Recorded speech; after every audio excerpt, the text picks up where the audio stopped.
Okay, welcome back to Shooting It Straight, the only YouTube gun channel that's not afraid to bring you the facts, no matter how controversial, because the facts matter more. And again, I'm bringing you a video that you'll not see on any other channel.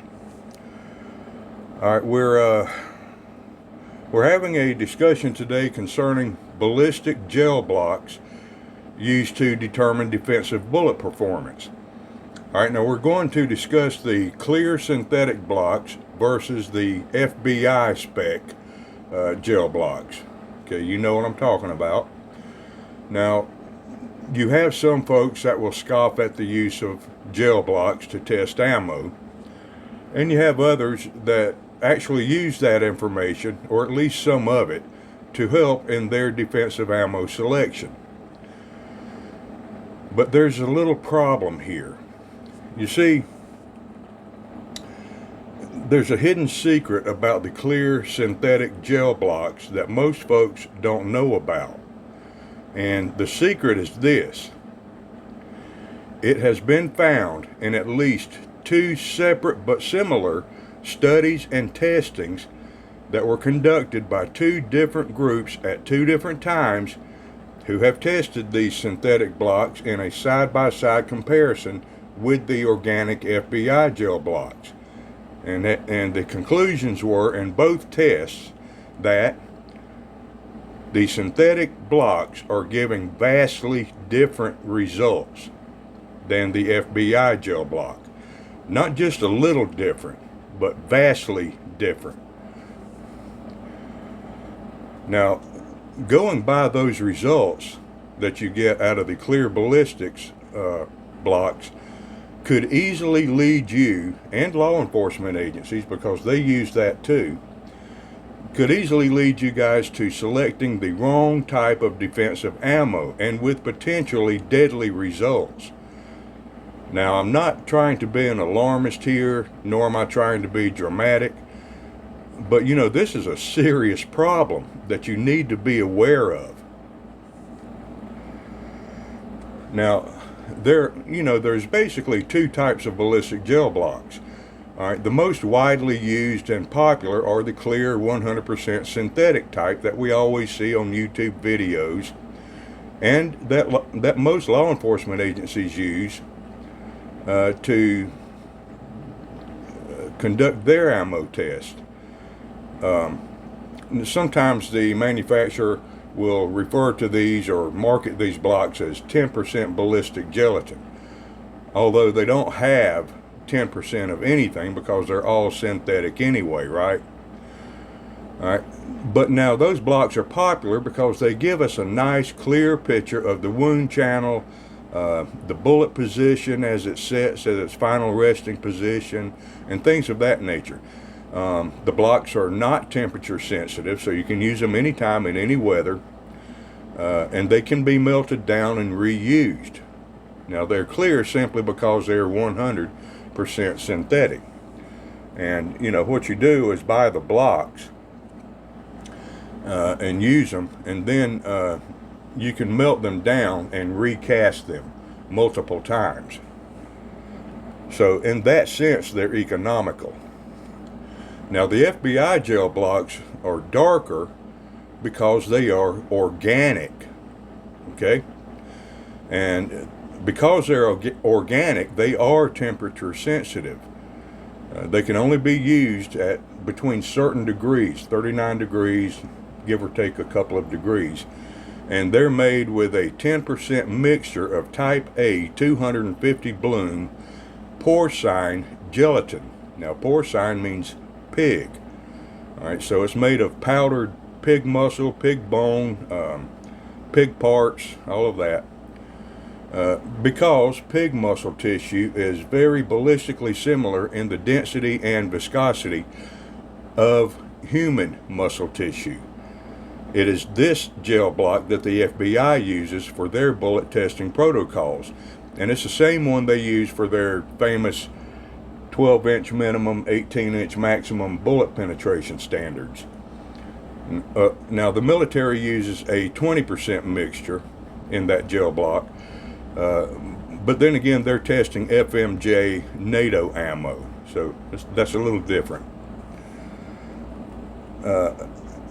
Now, because these blocks are organic, there's really nothing that can magically make them clear like the synthetic blocks. But you can make them a little bit lighter in color, so you can see the bullet that's in the block when you fire it in there. You can see it a little bit better. Now, keep in mind that 12-inch minimum penetration standard is critical. That's critical, since it's been shown that a bullet must travel at least 12 inches on average from a lateral shot.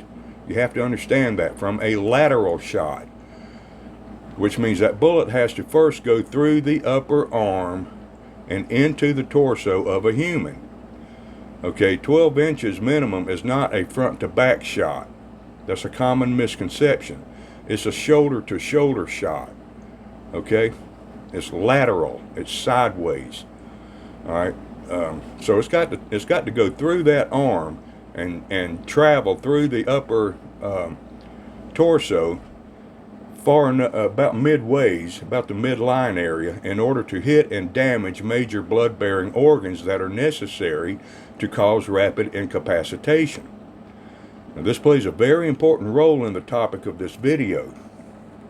But before we get into the nerdy details of the differences between the two types of blocks and what that means to us, I want to address a very annoying and false claim before somebody jumps into the comment sections about it and makes it there.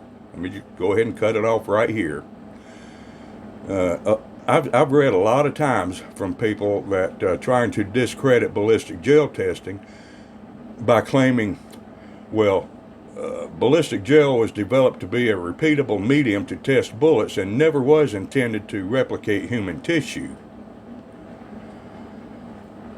Well, if a repeatable medium was all it takes to test bullets, then wouldn't we still just be shooting into water jugs?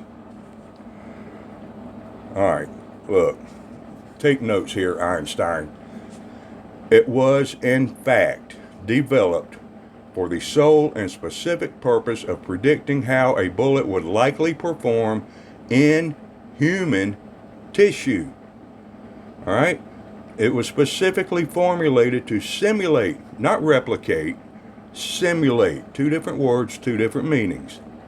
To simulate a bullet wound in human tissue. It was developed by Dr. Martin Fackler.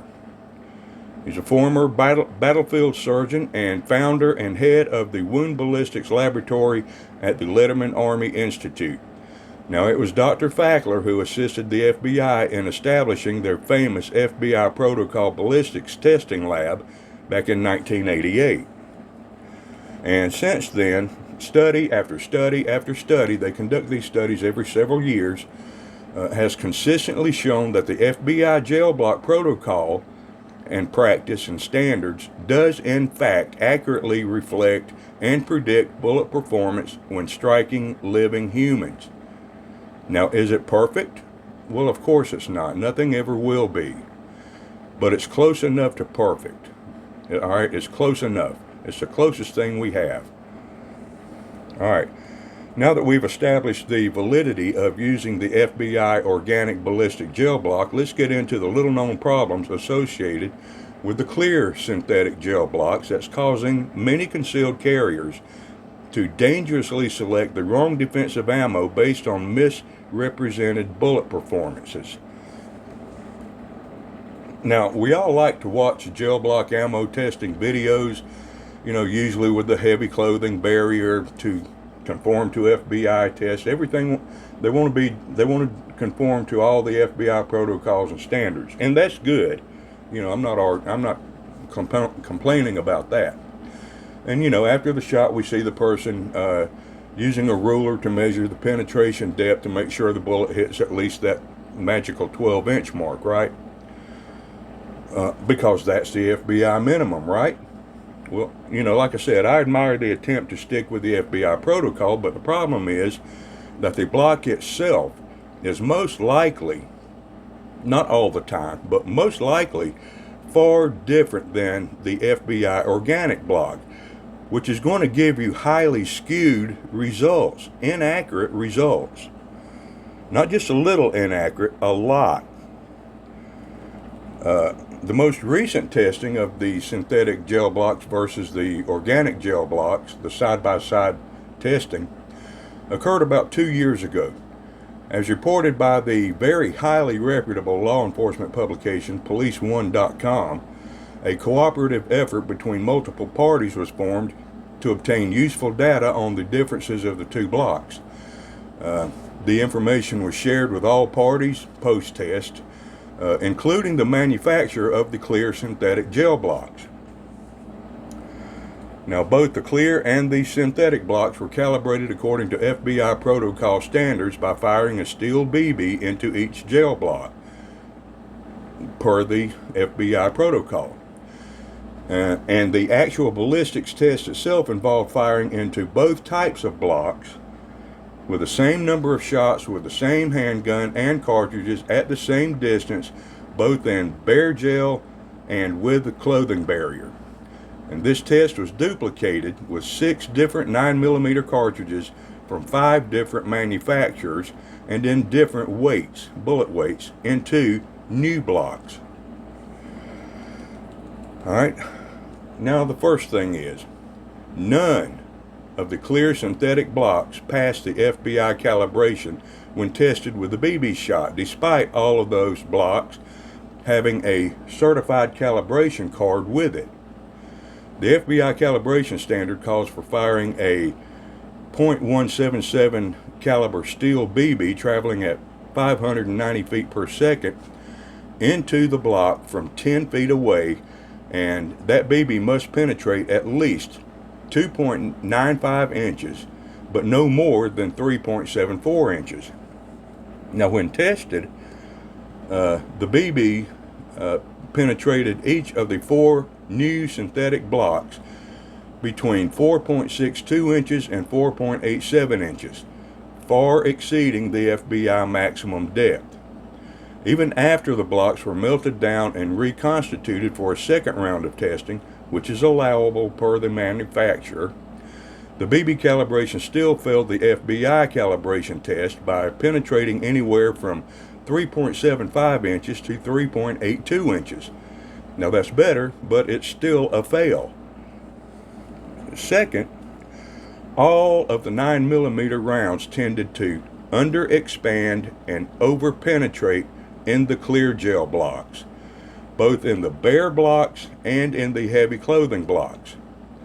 The test also indicated that something is different in the density and or elasticity of the synthetic gel versus the organic gel, because the bullets fired into the clear gel expanded 8 to 11% less, not more, less, expanded less on average than they did in the organic gel blocks. Now, the real surprise and the most dangerous flaw here comes in the penetration category. In bare gelatin, all test bullets penetrated an average, this is bare gelatin, penetrated an average of 35.5% deeper into the synthetic block than they did in the organic FBI block. With the heavy clothing test, the bullets on average in the clear synthetic block penetrated a little more than 6 inches further. 6 inches more. That's 48.1% average. That's how far they penetrated in clear gel than they did in the organic gel block. This represents anywhere from 4 to 6 inches of penetration more than what the properly calibrated FBI gel blocks show. These are major, critical differences. Now, those are the test results. All right. Now, I might also note that Brass Fetcher had also conducted such a comparison test several years before this study, and with the same or similar results. So, what can we take away from this information? Well, I think it's quite obvious that the standard FBI protocols for defensive ammo cannot be applied to the synthetic gel blocks, especially concerning the minimum 12 inches to maximum 18 inches penetration standard that they do with the FBI organic gel block. You just forget about all that. And now, here's a perfect example. In .45 caliber, my caliber, the Lucky Gunner ballistics test charts, who does a wonderful job, by the way, and they also use these synthetic gel blocks on their testing. Well, it shows that the average, that the popular 230 grain Federal HST does expand to a whopping 0.85 inches. That's major, that's big. But the penetration is at 14 inches. Well, most people look at that and say, well, that's fine since it exceeds the FBI 12-inch minimum, right? I mean, it went beyond 12 inches, right? So it's okay. Except that it doesn't really go 12 inches. Okay, it doesn't go 14 inches. In the FBI organic block, that penetration would actually be only 6 to 8 inches of penetration. That's it. That's a dangerous level of under-penetration and is not the ammo you should be using to defend yourself. And, almost all of the data, charts, and graphs showing ballistic testing results use to clear synthetic blocks. But they are a false and erroneous representation of what the FBI standards are. Now, I don't think that it's an intentional false representation, but it's false just the same. And applying the FBI standards to the synthetic gel blocks can result in dangerous decisions for you to make. And it can lead you to carry ammo that looks good in a clear gel block, but actually fails the FBI test, meaning they won't be nearly as effective in a defensive shooting situation. So it looks like we all need to determine our own minimum acceptable penetration level when it comes to testing ammo in synthetic blocks. Forget the 12-inch minimum. I'm changing mine to 18 inches. That's my new minimum standard for gel blocks, ammo testing in synthetic gel blocks. If it doesn't penetrate at least to 18 inches, you can forget about it. I won't mess with it. Now, I'm not trying to suggest that all clear synthetic gel blocks are always inaccurate, but I think we should be very cautious in the information that those blocks give us. Personally, based on the latest report I just covered, I would dismiss the accompanying certificate of calibration card and just conduct my own BB calibration test of any block that I get. And that's precisely what I'm going to do if and when I conduct defensive ammo tests, whether it's with clear synthetic blocks or homemade organic blocks. Just do the BB calibration test on every single block, every block. If the block is properly made and passes calibration, then the ammo results will be valid. Otherwise, they will not be valid. So, fellas, I guess if you rely heavily on the synthetic gel test to help you determine which defensive ammo to carry, and I'm generally one of those guys, you might want to add several extra inches to your minimum penetration standard so that you avoid choosing one that vastly under-penetrates in real life. Alright, if you learned anything useful in this video, give it a like or thumbs up or whatever that is. Alright. Hey, thanks for watching. I'm Antonius, and I'll be back with more Shooting It Straight. Till then, ciao.